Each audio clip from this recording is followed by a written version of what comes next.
မြတ်စွာဘုရားကတရားဆိုတာဖျားပဲလို့ပြောခဲ့တယ်လေရှင်ဝဲကလေးကိုတောင်မှမြတ်စွာဘုရားကယောဓမ္မပတ္တိသောမပတ္တိဓမ္မကိုတွေ့မှငါ့ကိုတွေ့မှ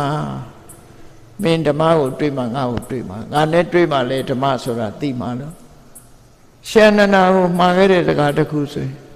ငါပြိဋိဘံဆံသွားလို့ရှိရင်ငါဟောခဲ့တဲ့ဝိနည်းပြညတ်ခဲ့တဲ့ဝိနည်းနဲ့ဟောခဲ့တဲ့ဓမ္မတွေဟာမင်းတို့ရဲ့ဆရာပဲဆိုရင်မြတ်စွာဘုရားက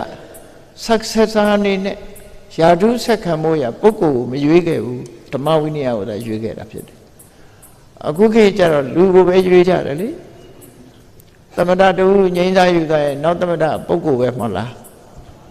ဥက္ကဋ္ဌတယောက်ငြိမ်းစားယူသွားရင်နောက်တက်တဲ့လူကလည်းဥက္ကဋ္ဌပဲမဟုတ်လား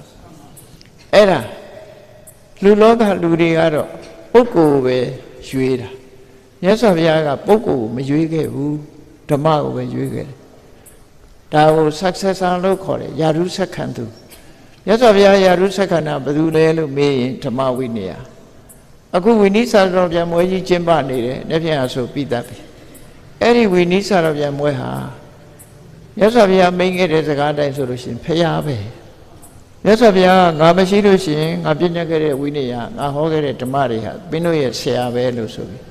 ဓမ္မဝိနည်းကိုခြံထားခဲ့တာဖြစ်တယ်ပေါ့